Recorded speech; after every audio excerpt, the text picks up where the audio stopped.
नवरात्रि के व्रत को करने से पूर्व जरूरी है माँ दुर्गा की यह 3 कथाएं सुने। कथा एक पौराणिक कथा के अनुसार नवरात्रि में माँ दुर्गा ने महिषासुर नामक राक्षस का वध करके देवताओं को उसके कष्टों से मुक्त किया था।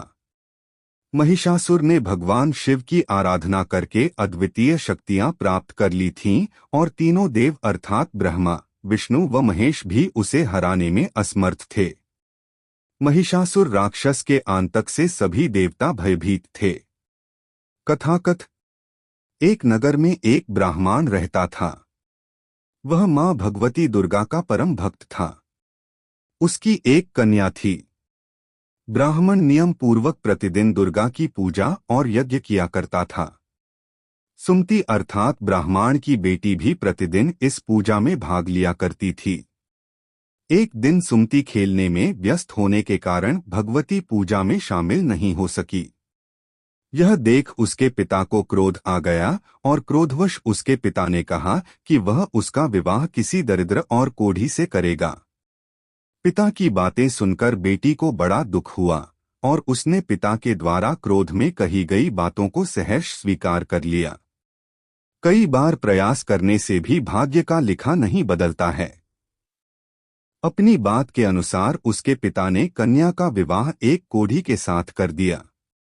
सुमति अपने पति के साथ विवाह कर चली गई।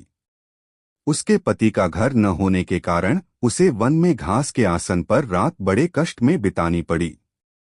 गरीब कन्या की यह दशा देखकर माता भगवती उसके द्वारा पिछले जन्म में की गई उसके पुण्य प्रभाव से प्रकट हुई और सुमति से बोली, हे कन्या, मैं तुम पर प्रसन्न हूँ, मैं तुम्हें कुछ देना चाहती हूँ, मांगो क्या मांगती हूँ। इस पर सुमति ने उनसे पूछा कि आप मेरी किस बात पर प्रसन्न हैं?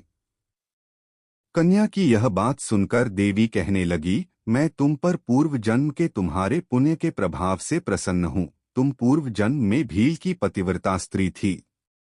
एक दिन तुम्हारे पति भील द्वारा चोरी करने के कारण तुम दोनों को सिपाहियों ने पकड़कर जेलखाने में कैद कर दिया था।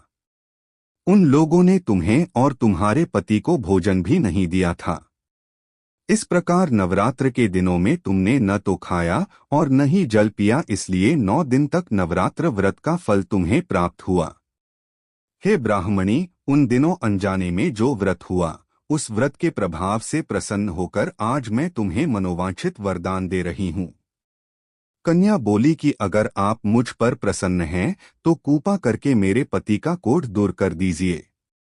माता ने कन्या की यह इच्छा शीघ्र पूरी कर दी। उसके पति का शरीर माता भगवती की कृपा से रोगहीन हो गया। कथा 3 रामायण के एक प्रसंग के अनुसार भगवान श्री राम, लक्ष्मण, हनुमान व समस्त वानर सेना द्वारा आश्विन शुक्ल प्रतिपदा से नवमी तक 9 दिनों तक माता शक्ति की उपासना कर दशमी तिथि को लंका पर आक्रमण प्राप्त किया था। इस तरह नवरात्रों में माता दुर्गा की पूजा करने की प्रथा के पीछे कई कथाएं प्रचलित हैं, जिसके बाद से ही नवरात्रि का पर्व आरंभ हुआ और माता दुर्गा की पूजा होने लगी। माँ दुर्गा के सच्चे भक्त उनकी कसम होगी। लाइक एंड सब्सक्राइब करें।